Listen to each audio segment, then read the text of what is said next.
आणि तुम्ही जर तयार असाल नवा करार शास्त्र घेऊन, तर इब्री लोकास पत्र 1, पहिले पत्र 1, पहिले पेत्र 1 आणि प्रगटीकरण 12 हे 3 रेफरन्स तुमच्या पुढे काढून ठेवा.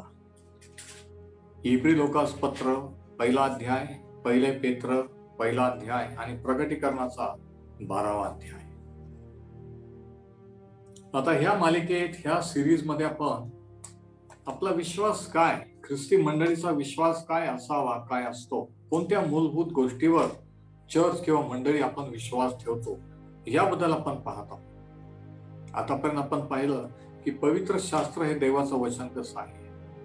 आपण पाहिलं की देव जो पिता, देव जो पुत्र आणि देव जो पवित्र आत्मा. आणि आज आपण पाहू की देवदूत. आता प्रश्न असा आहे की देवदूत अस्तित्वात आहेत का? बरेच लोकांना हे खरं वाटत नाही, ते खरं मानत नाही. परंतु शास्त्र शिकवतं की देवदूत आहेत, ते देवाने, ते देवाची निर्मिती आहे. जुन्या करारामध्ये 108 वेळा आणि नव्या करारात 160 वेळा आपल्याला देवदूतांबद्दलचा संदर्भ आढळतो. आणि नव्या करारात जास्त रेफरन्सेस का आहेत याचे काही कारण आहे, ते आपण आज पाहणार नाही. पण नंतर ज्यावेळेस आपण डिटेलमध्ये घेऊ त्यावेळेस एक दिवशी आपण. तर शास्त्र शिकवतं की देवदूत आहेत, ते देवाची निर्मिती आहेत.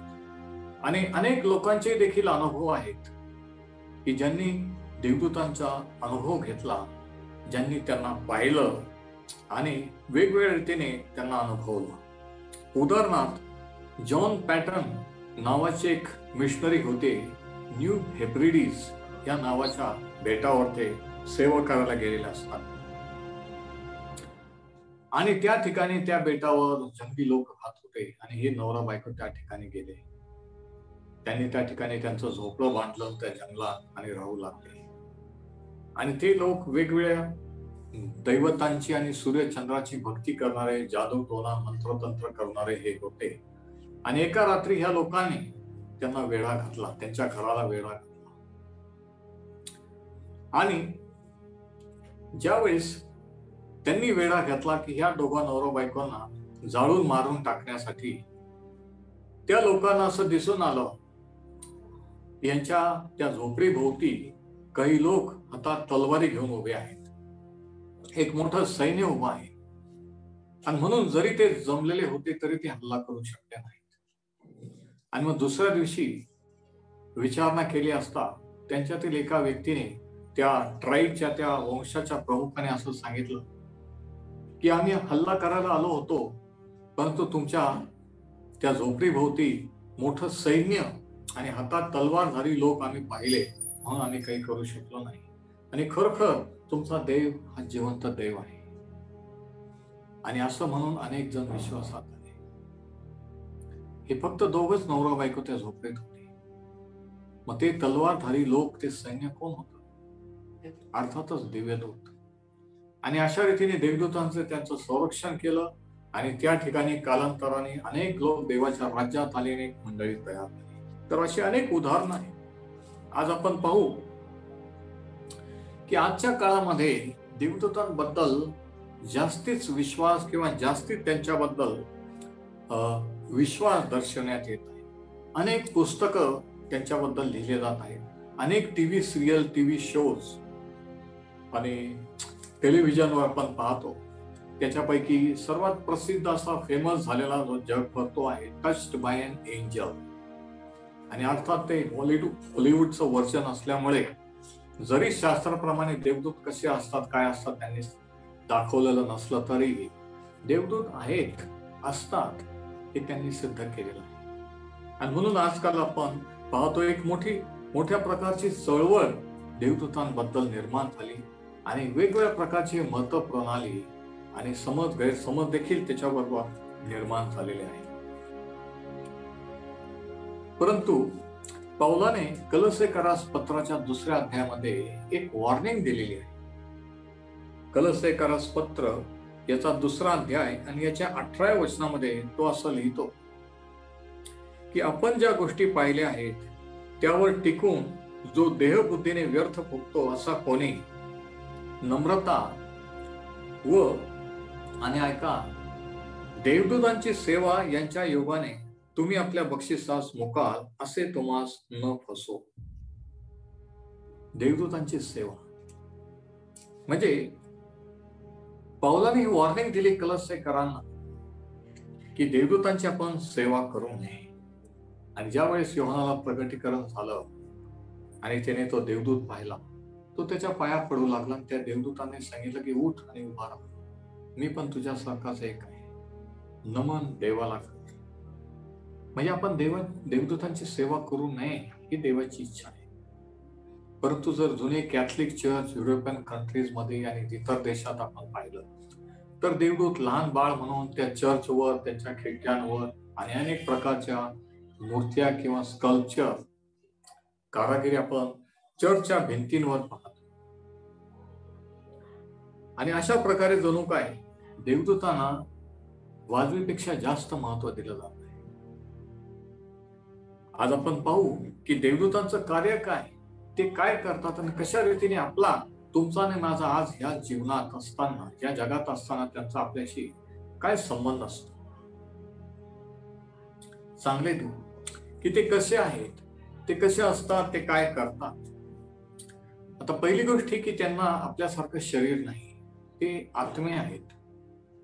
त्यांचं शरीर वेगळं, आपलं शरीर वेगळं आहे.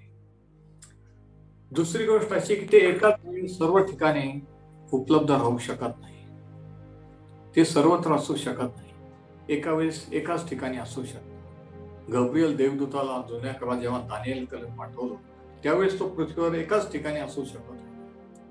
जेव्हा मरियेकडे पाठवलं प्रभू येशूच्या जन्माचं सांगताना, त्यावेळेस तो एकाच ठिकाणी, म्हणजे देवदूत देवासारखे एकाच वेळेस सर्व ठिकाणी हजर राहत नसतात. त्यांना ते लिमिटेशन, मर्यादा आहे, ते एका वेळेस एकाच ठिकाणी राहतात, असू शकतात. तिसरी गोष्ट ही की शास्त्र हे शिकवतं की ते देवाची निर्मिती आहे, देवाने त्यांना निर्माण केलेलं आहे, ते देवाची निर्मिती आहे. आणि निर्माण केलेलं असल्यामुळे, देवाने निर्माण केलेलं असल्यामुळे निर्माण करता हा निर्मितीपेक्षा श्रेष्ठ असतो. म्हणून ते देवाच्या बरोबरीचे नाही, म्हणून ते देवाची भक्ती अहोरात्र करत असतात. आणखी काय की त्यांना मरण येत नाही, ते अनंत काळिक आहेत. आणखी एक गोष्ट अशी की ते संपर्क साधू शकतात.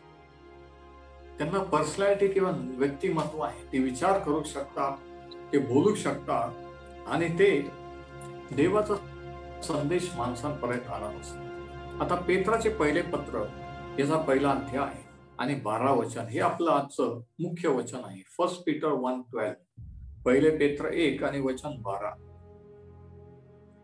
आणि ख्रिस्ताचं दुःख सहन, ख्रिस्ताची सुवार्तेबद्दल सांगितल्यानंतर पेत्र असं लिहितो, त्यांना असे प्रकट करण्यात आले होते की स्वर्गातून पाठवलेल्या पवित्र आत्म्याच्या द्वारे तुम्हाला सुवार्ता सांगणाऱ्याने ज्या गोष्टी तुम्हाला आता सांगितल्या आहेत त्याच गोष्टी कळविण्याची सेवा ते करीत आहेत. ती सेवा स्वतःसाठी नव्हे तर तुमच्यासाठी करीत होते. त्या गोष्टी न्याहाळून पाहण्याची उत्कंठा देवदूतांना आहे. त्या गोष्टी म्हणजे सुवार्तेबद्दलच्या गोष्टी न्याहाळून पाहण्याची उत्कंठा किंवा जाणून घेण्याची उत्कंठा देवदूतांना आहे. पहिले पेत्र 1 आणि 12. म्हणजे देवदूत स्वर्गात देवाजवळ असताना देखील त्यांना माहित नाही की सुवार्ता काय आहे. अशा काही गोष्टी अशा आहेत का की ज्या त्यांना माहित नाही, त्या जाणून घेऊ इच्छितात, की ज्या पृथ्वीवर आपल्यालाच माहित आहे, देवाने आपल्यालाच प्रगट केलेले आहे. असं काय आहे का?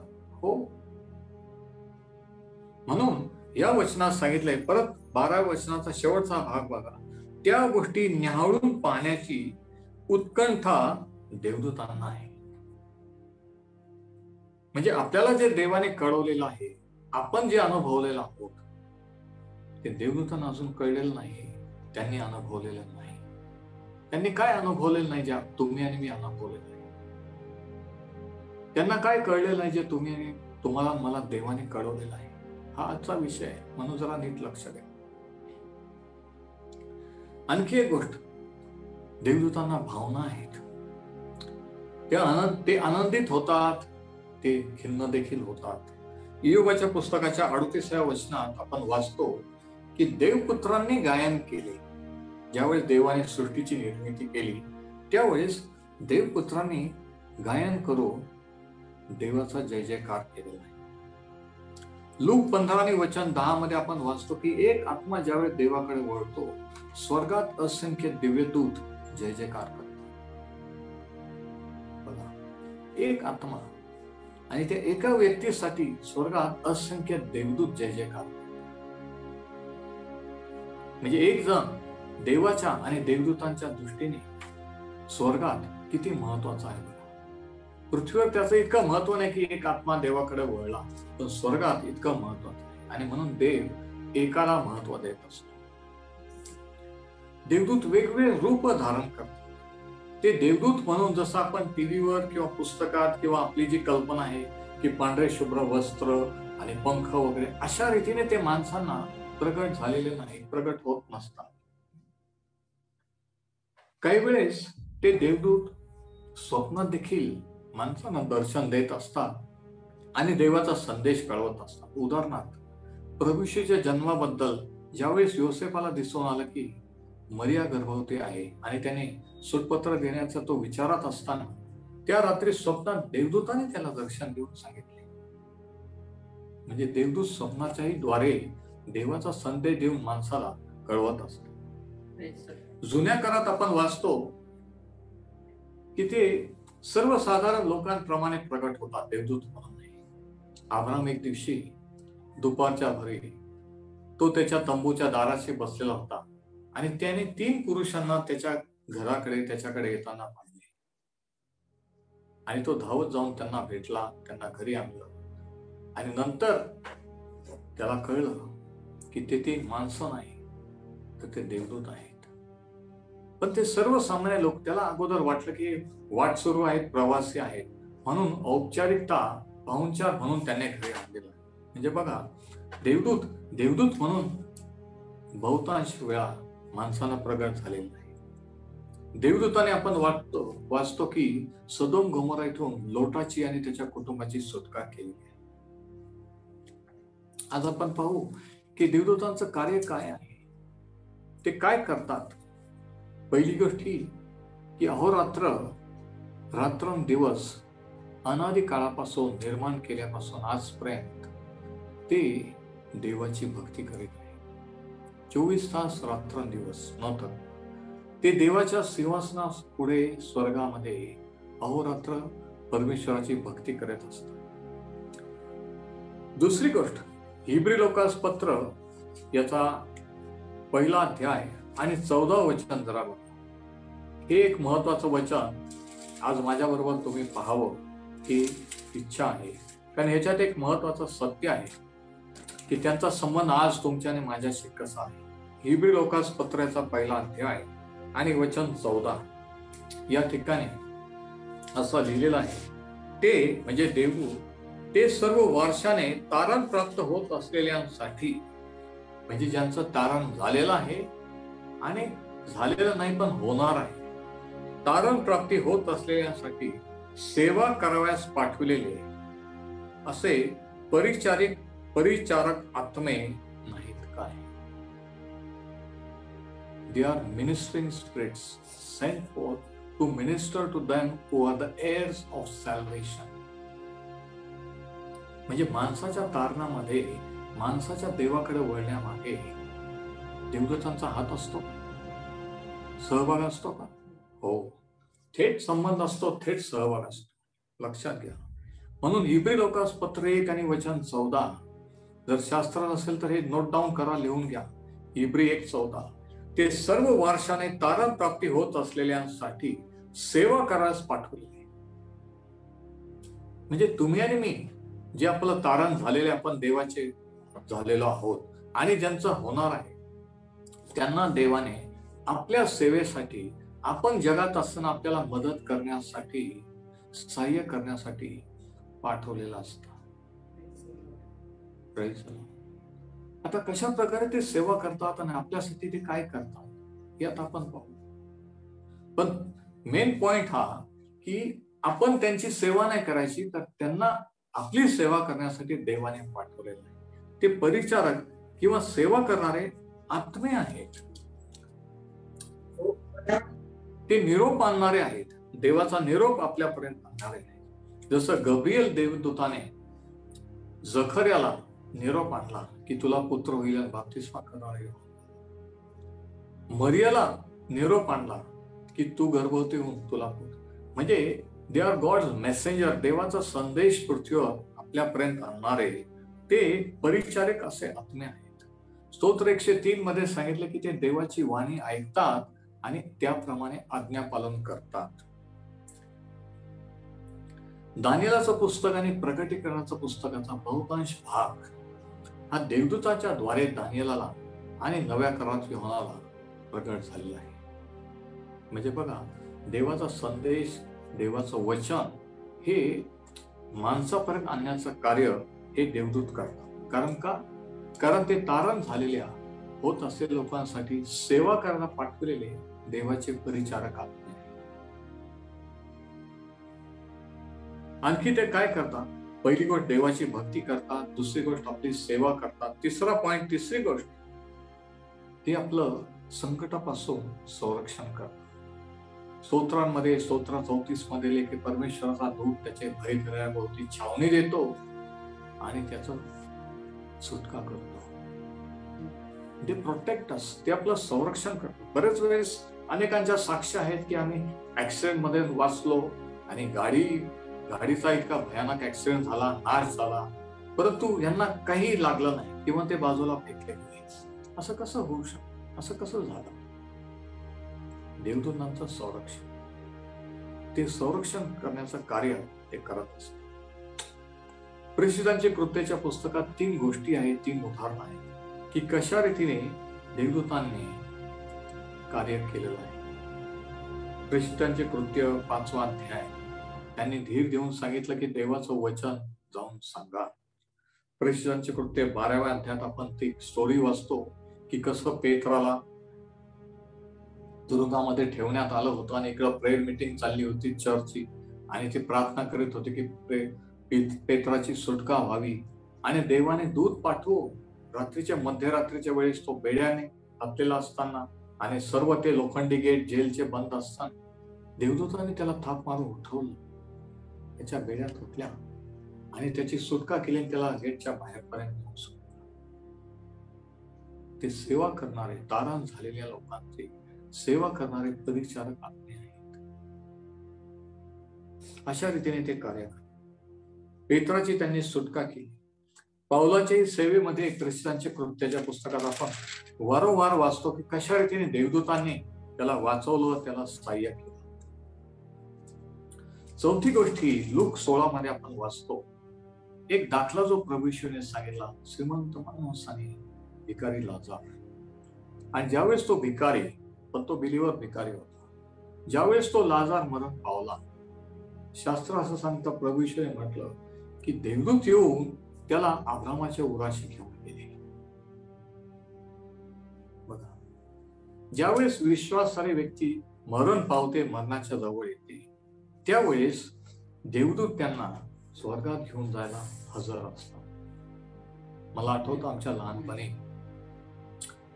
आमची एक आजी होती आणि ती त्यांच्या आजीची पूर्वजांची गोष्ट त्यांनी सांगायची आणि नेहमी, आणि त्यावेळेस उत्सुकता होते म्हणून आम्ही घडी घडी रात्री झोपण्यापूर्वी गोष्ट सांगत असताना सांगायचे किती स्टोरीज. आणि तिने सांगितलं की ज्यावेळेस ती मरण पावली त्याने सर्वांना आम्हाला बोलवलं, तिने जेवण केलं, आम्हाला बसवलं, प्रार्थना केली, आम्ही म्हटलं. तिने सांगितलं का तर देवदूत मला दिसायला, देवदूत घ्यायला, आणि यांना काहीच कळलं. आणि असं बोलून ती मरण पावली. आणि हे मी आयुष्यभरी आठवण ठेवली. आमच्या आजीला देवदूत दिसले, तिने सांगितलं की मला देवदूत दिसत. असे असंख्य देवाच्या सेवकांचे, लोकांचे इतिहासामध्ये अनुभव आहेत की ज्यांना मरणाच्या वेळेस देवदूत दिसले. देवदूतांची वाणी किंवा गायन वादन ऐकू आलं, त्यांना दिलासा उत्तेजन मिळालं. म्हणजे देवदूतांचं चौथं कार्य काय की मृत्यूच्या वेळेस ते आपल्याला देवाकडे घेऊन जातात. लाजारला त्यांनी आरामाच्या वर्षी देखील ते सेवा करणारे परिचारक आत्मे आहेत. आणखी ते काय करतात? पाचवी गोष्ट, ते देवाचा न्याय किंवा देवाची शिक्षा ही फरमावतात. पृथ्वीवर ज्या लोकांवर, देशांवर ते देवाचा दंड किंवा देवाचा न्याय. ज्यावेळेस सदोम गमोराचा नाश करायचा होता, त्यावेळेस ते 2 दूत अब्रामच्या मध्यस्थीमुळे तिथं पाठवण्यात आले. आणि तुम्हाला माहित असेल कशा रीतीने त्या दोघांनी लोटाच्या फॅमिलीला बाहेर काढलं आणि नंतर सदोम गमोरा अग्नी कॉल केला. देवाचा दंड किंवा न्याय ते थोठावतात, शिक्षा पूर्ण करतात. त्यानंतर मिसर देशावर आलेले ते 10 प्लेग किंवा त्या 10 पिढा आणि शेवटच्या पिढ्या मृत्यूचा दूत. नंतर जुन्या काळात जर वाचलं तर अनेक लढाया ज्या जिंकल्या, अनेक लढाईच्या वेळेस त्यांनी यहोशुआ आणि इतर सेवकांना सहाय्य केलं. इस्रायल लोकांना विजय मिळवून दिला. देवदूताने सहाय्य केलं. म्हणजे एक देवदूत हजारो लोक एका रात्रीतून मारून टाकू शकते. किती बलवान, किती बल्लाढ्य आहे लक्षात घ्या. जास्त देवदूत, एक देवदूत जर एवढं करू शकतो तर एक देवदूत पुरेसा आहे का? प्रकटीकरणाच्या पुस्तक देखील आपण वाचतो की शेवटच्या काळी, महासंकटाच्या काळामध्ये जे काही दंड किंवा न्याय या जगावर येणार आहे, देव त्याचा क्रोध प्रकट करणार आहे, हे सर्व देवदूत त्या 7 वाट्या त्या ओतणार आहे. म्हणजे देवदूतांच्या द्वारे देव जगावर न्याय करणार, जगाचा न्याय करणार. Praise the Lord. आणि मग दुसरे थेसली 1 वचन 7 आणि 8 मध्ये आपण वाचतो की ज्यावेळेस प्रभू येशूचं आगमन होईल, दुसरं आगमन होईल, त्यावेळेस तो देवदूतांसह या पृथ्वीवर उतरेल.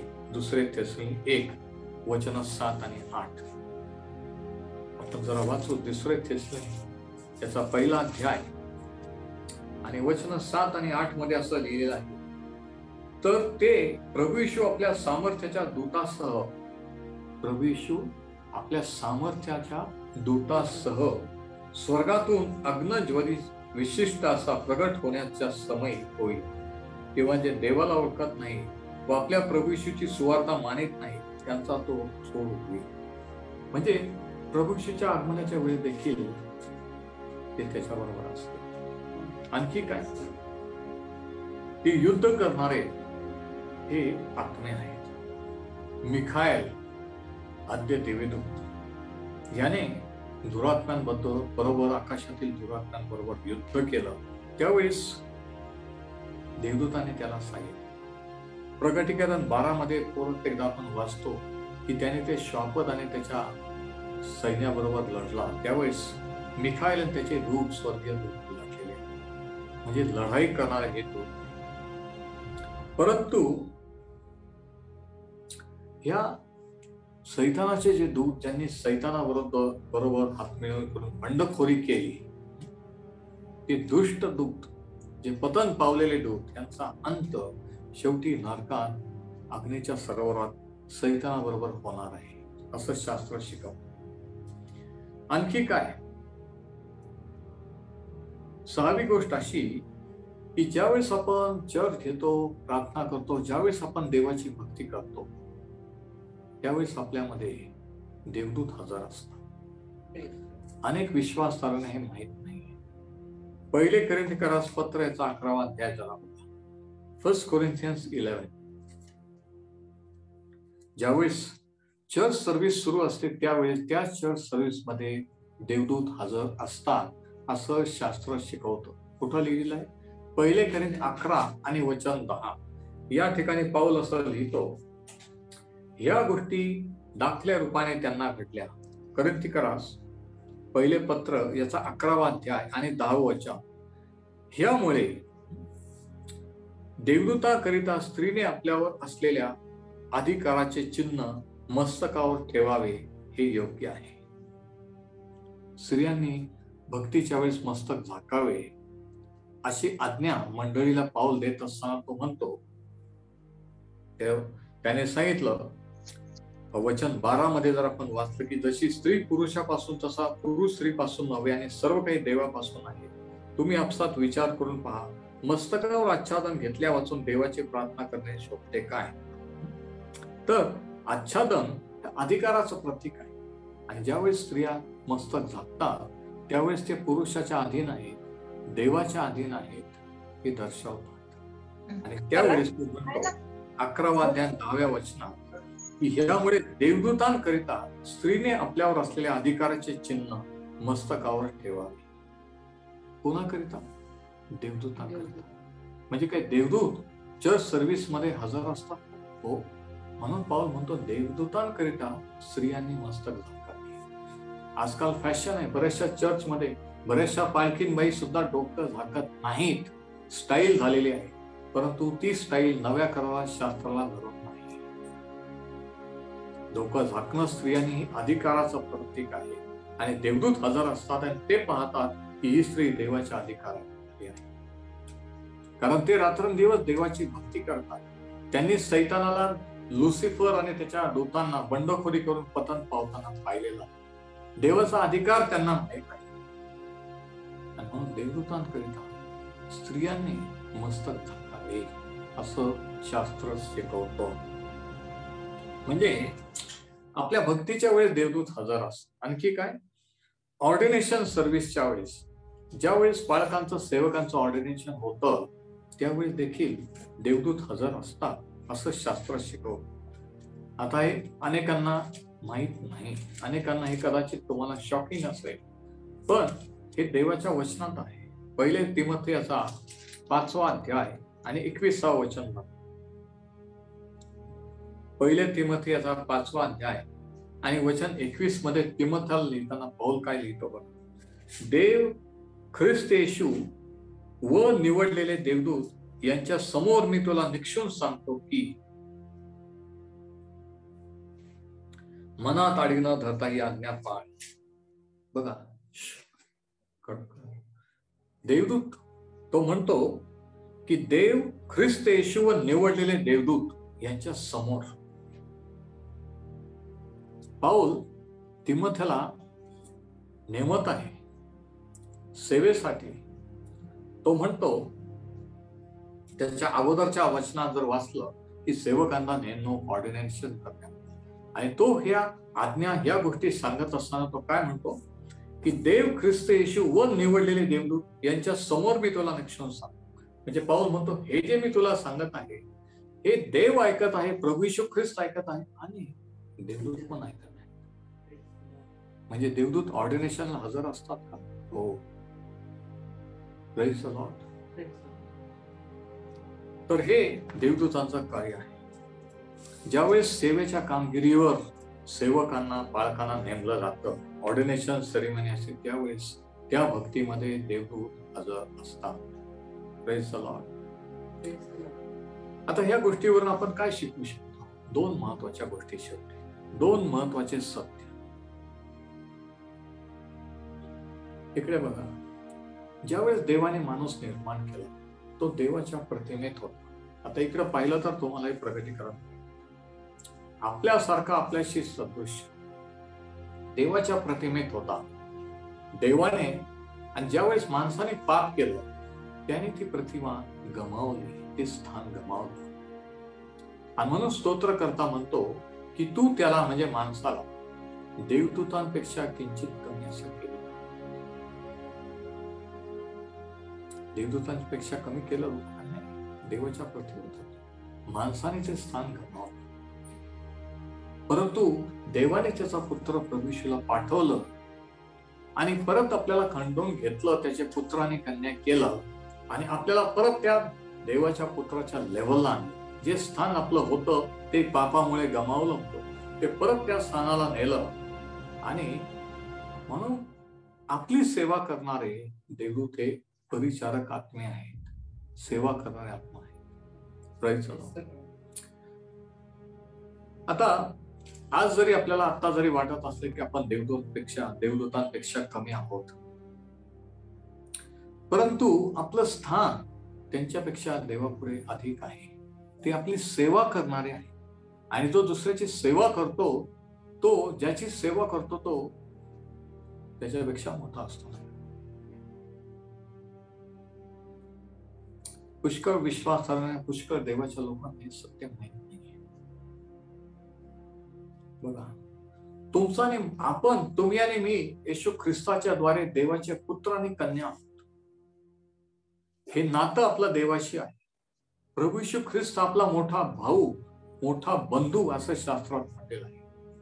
म्हणजे त्याच्या लेवलला देवाने आपल्याला आणि आपली सेवा करायला हे देवदूत ठेवलेले आहे. आपलं स्थान आपल्याला माहित नाही. आपण स्वतःला कमी लेखतो, क्षुल्लक समजतो, पण हे आपलं स्थान देवासमोर, देवदूतांसमोर आहे. Praise the Lord. म्हणून आज तुमचं स्थान ओळखा. सैतानाला तुम्हाला फसवू देऊ नका की मी कोणी नाही, मी दगड आहे, मी माती आहे. या प्रार्थना करणं सोडून द्या. तुमचं व्हॅल्यू, तुम्ही कोण आहात हे नक्की समजून घ्या. आणि एक दिवशी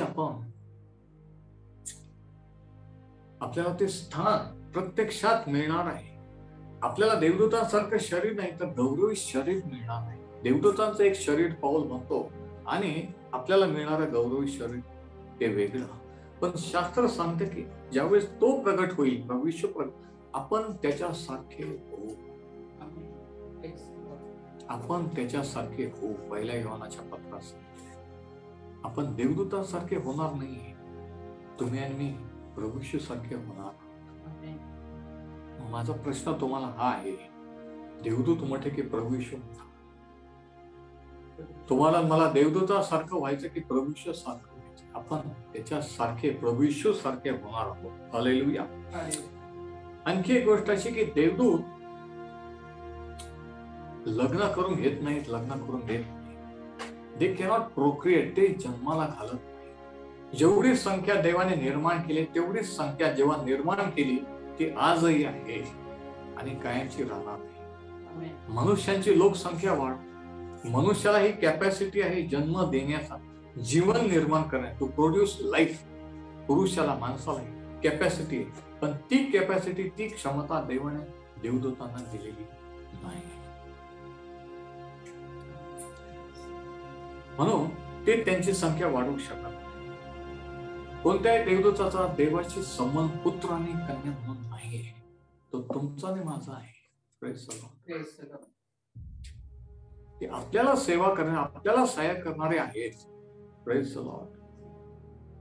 आपण ख्रिस्ताच्या द्वारे देवाचे वारीस आहोत.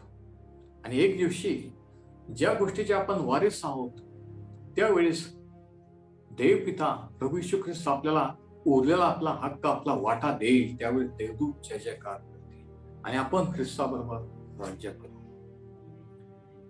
जसं तुमचा आणि माझा नाता देवाशी आहे, पिता पुत्र आणि कन्या, तसं देवदूतांचं नाही. ते देवाचे पुत्र आणि कन्या नाही, तुम्ही आणि मी आहोत. म्हणून तुम्ही आणि मी या नव्या करारामध्ये, या काळात देवदूतांच्या पेक्षा श्रेष्ठ आहोत. आपलं स्थान त्यांच्यापेक्षा देवापुढे मोठं आहे. Praise the Lord. आपण ख्रिस्ताबरोबर राज्य करू, देवदूतांबरोबर नाही. आणि आपल्या बरोबर आपल्याला सहाय्य करताना पुन्हा देवदूत असते. पहिले कोरिंथीच्या 6व्या अध्यायात सांगितलेलं आहे की आपण देवदूतांचा न्याय निवाडा करू. म्हणजे काय की ज्यावेळेस ख्रिस्ताचा राज्य तो या जगात स्थापन करेल त्यावेळेस तारण झालेले आपण, तुम्ही आणि मी सदा सर्व काळ ख्रिस्ताबरोबर राज्य करू. त्यावेळेस देवदूतांवर देखील देव आपल्याला सत्ता देईल. त्यांच्यावर देखील आपण राज्य करू. किती महान स्थान, किती महान पोझिशन तुमची आणि माझी. लक्षात घ्या. आणि तरी विश्वासाऱ्यांच्या तोंडातून ही भाषा ऐकायला की मी पापी आहे, माझ्यामध्ये अरे पापी होता, आज नाही. आज देवाचा पुत्र कन्या झालेले आहात. देवाचे दूत तुमची सेवा करण्यासाठी, सहाय्य करण्यासाठी देवा. विचार करण्यासारखा प्रश्न हा आहे की एक पापी माणूस, एक पापी व्यक्ती इतक्या हाय पोझिशनला देव कसा घेऊ शकतो? किती अद्भुत आहे. आणि हे अद्भुत आहे. म्हणून एक आत्मा, एक माणूस जेव्हा देवाकडे वळतो, स्वर्गात असंख्य देवदूत जय जयकार. आणखी एक प्रकटीकरण, जेव्हा लुसिफर आणि इतर देवदूतांनी बंडखोरी केली, देवाने त्यांना त्यांच्या स्थानातून काढून टाकलं, त्यांना नरकासाठी राखून ठेवलेले दंडासाठी. ऐका, पण जेव्हा माणसाने पाप केला, देवाने त्या आदम हवाला मारून नाही टाकलं, कॅन्सल नाही केलं. देवाने दया केली आणि त्यांच्या तारणाची योजना केली. आणि हे देवदूतांना माहिती आहे की माणूस देवाच्या दृष्टीने आपल्यापेक्षा महत्वाचा आहे.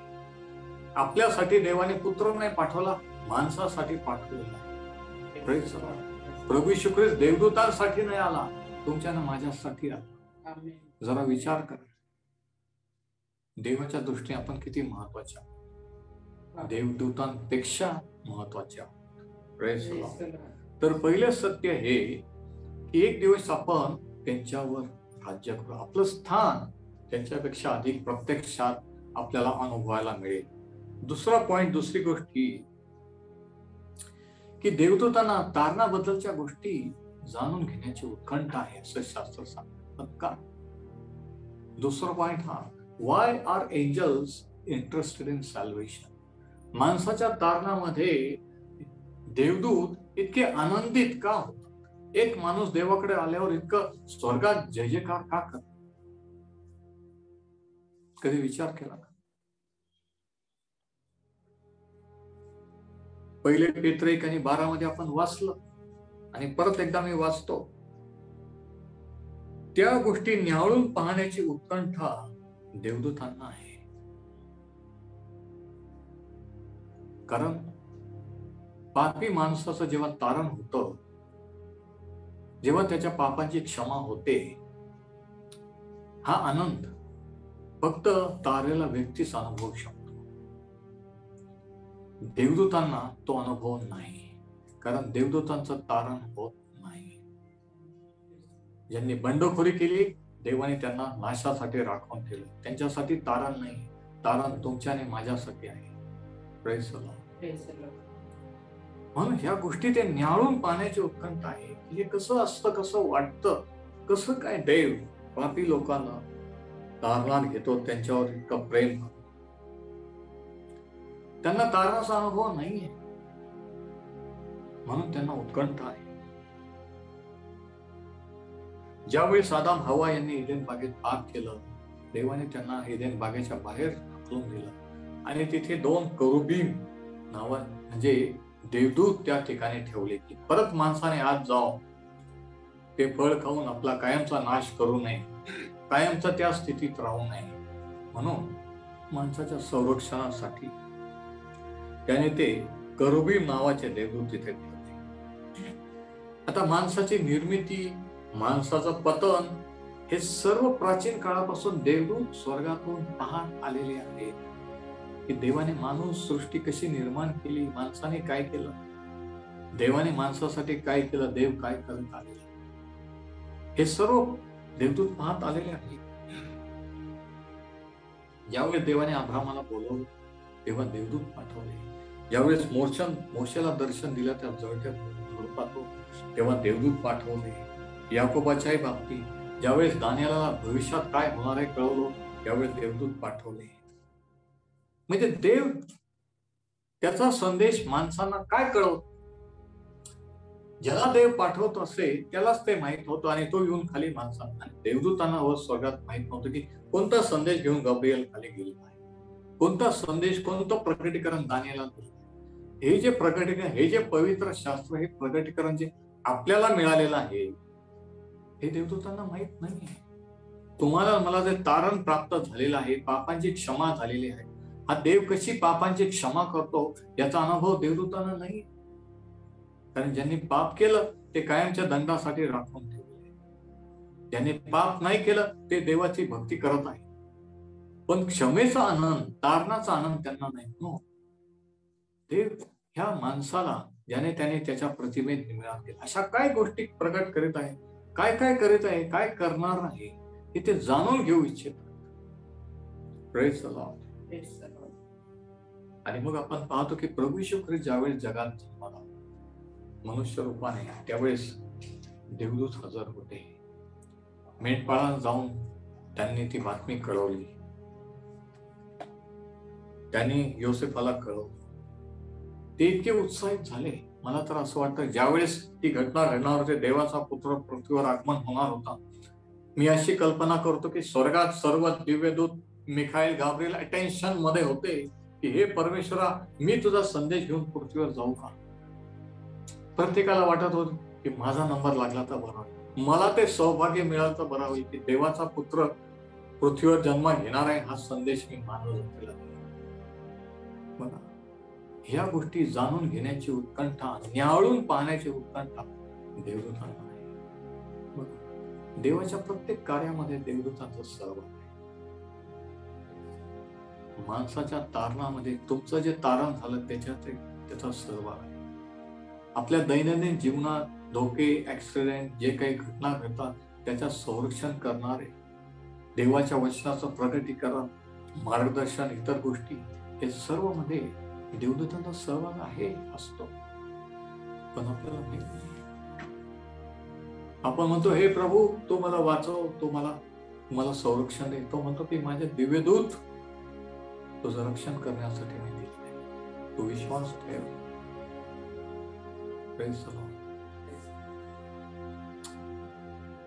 नंतर आपण पाहतो तर त्यावेळेस ते थ्रिल होतं ज्यावेळेस मेंढपाळांना तो संदेश दिला की तुमच्यासाठी तारणारा जन्माला. आपण शास्त्रात वाचतो की देवदूतांचा मोठा समूह स्वर्गात जय जयकार करतो. इतका आनंद त्यांना की देवाचा पुत्र एवढ्या वर्षापासून स्वर्गामध्ये आहे, तो माणूस झाल्यावर, बाळ झाल्यावर कसा दिसतो, काय करणार आहे. ते थ्रिल्ड झालेले होते, उत्कंठित झालेले होते. त्याच्या सेवेमध्ये ते होते. गेत्सेमने बागेत त्यांनी त्याला सहाय्य केले. प्रभू येशू ख्रिस्त देवदूताने येऊन त्याला धीर दिला. आणि मग ज्यावेळेस तो मरणातून तिसऱ्या दिवशी पुन्हा उठला, ज्यावेळेस त्या स्त्रिया त्या कबरेजवळ गेल्या, त्यांना दोन तरुण पुरुष दोंडा बाजूला सरकवलेल्या त्याच्यावर बसले आढळले. आणि त्याने सांगितलं की तुम्ही कोणाचा शोध का? तो तुमच्या पुढे गलिलात गेलेला आहे, तिथे तो तुम्हाला भेटेल. पुनरुत्थानाच्या वेळेस तो मरणातून पुन्हा उठला, त्यावेळी देवदूत स्वर्गातून पाहत होते. त्यावेळी देवदूत त्या ठिकाणी हजर. देवदूतांचं कार्य काय? प्रत्येक देवाच्या कार्यामध्ये देवदूत सहभागी असतात. ज्यावेळेस प्रभू येशूचं स्वर्गारोहण झालं आणि ते लोक त्या डोंगरावर जमलेले होते आणि तो शेवटचा सी आणि ते शिष्य वगैरे पाहता पाहता तो त्यांच्यापासून वर घेतला गेला आणि तो ढगात त्यांच्यापासून अदृश्य झाला आणि ते पाहतच राहिले. आणि शास्त्र असं सांगतं प्रेषितांची कृत्याच्या पहिल्या अध्यायात की दोन पुरुष त्यांच्याजवळ उभे असलेले आढळले. ते म्हटले, हो गालिलकरांनो, तुम्ही वर काय पाहता? जो येशू तुमच्यापासून जसा घेतला गेला तसाच एक दिवशी पुन्हा येईल. देवदूत प्रभू येशूच्या जन्माच्या वेळेस होते, सेवा कार्यामध्ये होते, पुनरुत्थानाच्या वेळेस होते, स्वर्गारोहणाच्या वेळेस होते. आणि ज्यावेळेस तो परत येईल त्यावेळेस सुद्धा तो देवदूतांसह येईल. आपण वाचलं पहिले थेसलोनिके 2 मध्ये की देवदूतांसह तो प्रगट होईल. म्हणून पहिलं सत्य हे की आपण देवदूतांपेक्षा श्रेष्ठ आहोत, कारण आपण देवाचे पुत्र आणि कन्या आणि आपल्या सेवा करण्यासाठी पाठवले ते परिचारक आत्मे आहे. एक दिवशी आपल्याला आपलं हक्क, आपला वारसाचा हक्क मिळणार आहे वाटत. आणि त्यावेळेस आपण गौरवले जाऊ. त्यावेळेस आपण प्रभू येशू ख्रिस्ताबरोबर राज्य करू आणि देवदूतांचा न्याय निवडू. आणि दुसरं सत्य हे की देवदूतांना माणसाच्या तारणामध्ये उत्कंठा, कोणाचा नाश होऊन देवाच्या तारणाच्या कारणामध्ये कार्यामध्ये त्यांचा सहभाग असतो. आणि म्हणून आपण देवदूतांवर विश्वास ठेवू, कारण पवित्र शास्त्र देवदूत हे शिकवतो. परमेश्वर वचन आशीर्वादित करो.